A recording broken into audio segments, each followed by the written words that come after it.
அந்த மகளிர் உரிமை தொகையை பெற்றுக் கொண்டிருக்கிறார்கள் என்ற உரிமையோடு வந்து உங்ககிட்ட வாக்கு கேட்கிறோம். ஒவ்வொருவருக்குமான நம்ம கல்லூரியில படிக்கக்கூடிய மாணவர்களுக்கு 1000 ரூபாய் தருவதாக இருக்கட்டும், லேப்டாப்புகள் வழங்குவதாக இருக்கட்டும், வீடு தேடி கல்வியை கொண்டு வந்து சேர்ப்பதாக இருக்கட்டும், மருத்துவத்தை கொண்டு வந்து வீடு தேடி கொடுக்கறதா இருக்கட்டும், ரேஷன் பொருட்கள் வயதிலே மூத்தவர்களா வீட்டில இருந்து மாற்றுத்திறனாளிகள் இருக்கக்கூடிய குடும்பங்களுக்கு ரேஷன் பொருளை வீடு தேடி தாயுமானவர் திட்டத்தின் வழியாக கொண்டு வந்து சேர்த்த ஆட்சி திராவிட முன்னேற்ற கழக ஆட்சி என்ற அந்த உரிமையோடு உங்களிடம் வாக்கு கேட்கிறோம். ஆனால் எதிரணியில இருக்கக்கூடியவர்கள் தமிழ்நாட்டுக்கு எதையுமே செய்யறது கிடையாது. நம்மளுடைய நிதியெல்லாம் அள்ளிக்கிட்டு போறாங்க, தமிழ்நாட்டுக்கு கிள்ளி கூட நிதி கொடுக்கறது இல்ல. பெரிய மழை வெள்ளம் வந்தா நிவாரணம் கிடையாது. நம்ம பிள்ளைங்க படிக்கிறதுக்கான நிதியை கேட்டா கிடையாது. ஆனா பேர் மாத்திரம் போட்டுக்குவாங்க.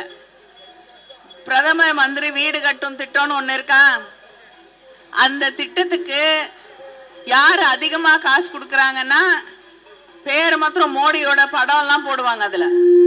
அதுக்கு காசு யார் அதிகமா கொடுக்கறான்னா நம்முடைய முதலமைச்சர் அண்ணன் தளபதி அவர்கள் தான். 61% அந்த பிரதம மந்திரி வீடு கட்டக்கூடிய திட்டத்துக்கு 61% நம்ம நிதி கொடுக்கிறோம். 39% நிதியை தான் அவங்க கொடுக்கறாங்க. ஆனா பேர் மாத்திரம் மோடி ஸ்டிக்கர் ஓட்டுறது மாத்திரம் அவங்க நல்லா ஓட்டுறாங்க. அதனால யார் அவர்கள் என்று நீங்கள் அடையாளம் கண்டுகொண்டு இந்த தேர்தலிலே வாக்களிக்க வேண்டும். முக்கியமான ஒன்று, நாம் தமிழ்நாட்டிலே ஒற்றுமையாக வாழ்ந்து கொண்டிருக்கிறோம்.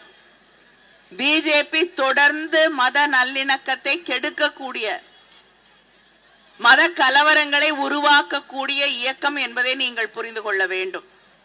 இந்த ஒற்றுமையெல்லாம் இருக்கக்கூடாதுன்னு நினைக்கக்கூடியவர்கள், எங்கெங்க கோயில் இருக்கோ, எங்கெங்க மசூதிகள் இருக்கோ, தேவாலயங்கள் இருக்கோ, அங்க மத கலவரங்களை தொடர்ந்து தூண்டி யாருமே அமைதியா நிம்மதியா வாழ முடியாத சூழலை உருவாக்கி கொண்டிருக்கிறார்கள். மணிப்பூர்ல மத கலவரங்களை தூண்டிவிட்ட பிஜேபியால இன்னைக்கு வரைக்கும் அங்க யாருமே நிம்மதியா இல்ல, வீட்டுக்கே போக முடியல, முகாம்களில் வாழ்ந்து கொண்டிருக்கிறார்கள். பிள்ளைங்க போய் படிக்க முடியல. நாங்கெல்லாம் போய் மணிப்பூர்ல அங்க இருக்கக்கூடிய மக்களை சந்தித்தோம். ஒரு முகாம்ல ஒரு சகோதரி சொல்றாங்க, யாராவது இந்த முகாம் வாசலுக்கு வந்தா நான் என் மகன் வரான்னு நினைச்சு எழுந்து எழுந்து ஓடுறேன். யாரும் எனக்கு சொல்லல அவன் இருக்கானா இல்லையா, என்ன ஆச்சு அவனுக்கு தெரியல. அவன் இருக்கான்னு தெரிஞ்சாலும் பரவாயில்ல, இல்லைன்னு தெரிஞ்சா கூட இல்லைன்ற ஒரு அமைதியோடு இருந்து விடுவேன். என்னன்னு தெரியாம ஒவ்வொரு நாளும் தவித்து கொண்டிருக்கிறேன் என்று சொல்லும் பொழுது ஒரு தாயாக அந்த உள்ளத்தில் இருக்கக்கூடிய அத்தனை வேதனை, இதுதான் அவங்க மத கலவரத்தை தூண்டி தூண்டி நாடு முழுவதும் இருக்கக்கூடிய நிலை. அப்படி எதுவும் வந்துடாம தமிழ்நாடு அமைதி பூங்காவாக இருக்கிறது என்றால் அது நம்முடைய திராவிட மாடல் ஆட்சி இருப்பதால் தான் என்பதை இங்கே இருக்கக்கூடிய அத்தனை பேரும் உணர்ந்து கொள்ள வேண்டும்.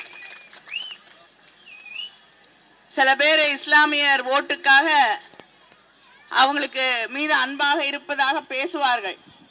ஆனா உண்மையிலேயே அவங்க யாருன்னு,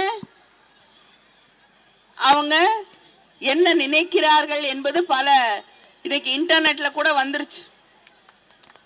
நான் என்ன சொல்றேன்னு உங்களுக்கு புரியும். அதனால அப்படி சிறுபான்மை மக்களுக்கு எதிராக இருக்கக்கூடியவர்கள் யாருன்னு அடையாளம் கண்டுகொண்டு இந்த தேர்தலிலே நீங்கள் வாக்களிக்க வேண்டும். நம்முடைய முதலமைச்சர் கொடுத்திருக்கக்கூடிய வாக்குறுதிகளை எல்லாம் நிறைவேற்றி தந்திருக்கக்கூடிய முதலமைச்சர் 1000 ரூபாய் உரிமை தொகை தருகிறேன் என்று சொல்லி இன்று இந்த தேர்தல் அறிக்கையில அதை 2000 ரூபாயாக உயர்த்தி தருவேன் என்று சொல்லி இருக்கக்கூடிய முதலமைச்சர் நம்முடைய முதலமைச்சர். லேப்டாப்புகள் வரக்கூடிய 5 வருஷத்துல லேப்டாப் திட்டத்தை மறுபடியும் துவங்கி இருப்பது நம்முடைய முதலமைச்சர் அவர்கள். அடுத்த 5 ஆண்டுகளிலே 35 லட்சம் மாணவர்களுக்கு மாணவிகளுக்கு லேப்டாப்புகள் வழங்கப்படும். இப்ப 1000 ரூபாய் படிக்கக்கூடிய மாணவர்களுக்கு மாணவிகளுக்கு தந்து கொண்டிருக்கிறார். அடுத்த முறை ஆட்சிக்கு வந்த உடனே 1 மாசத்துல ஆட்சிக்கு வந்துருவோம். வந்த உடனே அது 1500 ரூபாயாக உயர்த்தி வழங்கப்படும். முதியோர் உதவித்தொகை 1200 2000 உயர்த்தி வழங்கப்படும். இது மட்டும் இல்லாம நீங்க ஆவலோடு எதிர்பார்க்கக்கூடிய 8000 ரூபாய்க்கான கூப்பன், அது அதிமுக சொல்லுது நாங்க ஃப்ரிட்ஜ் கொடுப்போம்னு. எதுவும் வராது. 2016 என்ன சொன்னாங்க? நாங்க செல்போன் கொடுக்கறேன். நாங்க ஆட்சியில இருந்தாங்களா 5 வருஷம். அந்த செல்போன் வாங்கினவங்க யாராவது இருக்கீங்களா இந்த கூட்டத்துல? இல்லையா? நானும் தமிழ்நாடு முழுவதும் கேட்கிறேன். எம்எல்ஏ வேற ஆச்சரியமா பாக்குறாரு. ஆனா அந்த செல்போனை வாங்கினவங்க யாருமே இல்ல. இந்த கூட்டத்துல வாங்கினவங்க யாரையாவது தெரியுமா? அதுதான் அதிமுகவோட லட்சணம். சொல்லுவாங்க, செய்ய மாட்டாங்க. சொல்லுவதை செய்யக்கூடிய இயக்கம் திராவிட முன்னேற்ற கழகம். தலைவர் கலைஞர் அவர்கள் எப்படி சொன்ன திட்டங்களை எல்லாம் செய்து தந்தாரோ அதே வழியிலே நம்முடைய முதலமைச்சர் அவர்கள் செய்து தருவார்கள்.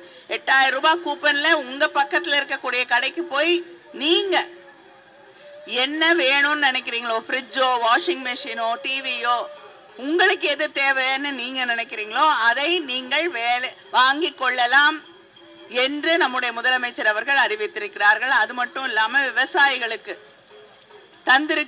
ஒரு மிக அருமையான திட்டத்தை அறிவித்திருக்கிறார்கள். 20 லட்சம் விவசாயிகள் பயன்பெறக்கூடிய வகையிலே அவங்களுக்கு மீட்டர் பொருத்தப்படாத மின் மோட்டார்கள் 20 லட்சம் விவசாயிகளுக்கு மேல் வழங்கப்படும் என்று நம்முடைய முதலமைச்சர் அவர்கள் அறிவித்திருக்கிறார்கள். நெல்லுக்கு விலை ஒரு குவிண்டாலுக்கு 3500 ரூபாய் வழங்கப்படும். கரும்பு 4500 ரூபாயாக உயர்த்தி வழங்கப்படும்.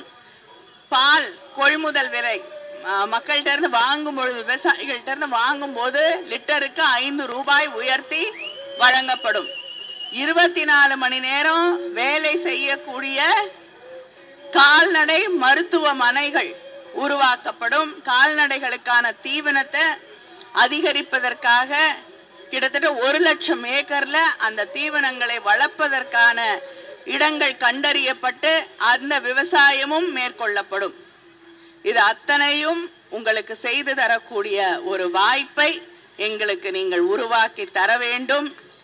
மீண்டும் தமிழ்நாட்டை பாதுகாக்க இந்த மண்ணிலே மத நல்லிணக்கம் இருக்க வேண்டும் என்பதை உறுதி செய்ய, தமிழ் மக்களுடைய மொழியை பண்பாட்டை காப்பாற்ற, தமிழ் மண்ணை காப்பாற்ற, நம்முடைய உரிமைகளை காப்பாற்ற, நம்முடைய பிள்ளைகளுடைய எதிர்காலத்தை காப்பாற்ற மறுபடியும் திராவிட மாடல் ஆட்சி இந்த மண்ணிலே உருவாக வேண்டும் என்ற அந்த நினைவுகளை மனதிலே வைத்துக்கொண்டு, கருத்துக்களை மனதிலே வைத்துக்கொண்டு நம்முடைய முதலமைச்சர் முத்துவேல் கருணாநிதி ஸ்டாலின் அவர்களின் கரத்தை வலுப்படுத்த இந்த தொகுதியிலே உதயசூரியன் சின்னத்திலே வாக்களித்து ராஜா அவர்களை வெற்றி பெற செய்ய வேண்டும் வேண்டும் வேண்டும் என்று உங்களை எல்லாம் வேண்டி கேட்டுக்கொள்கிறேன்.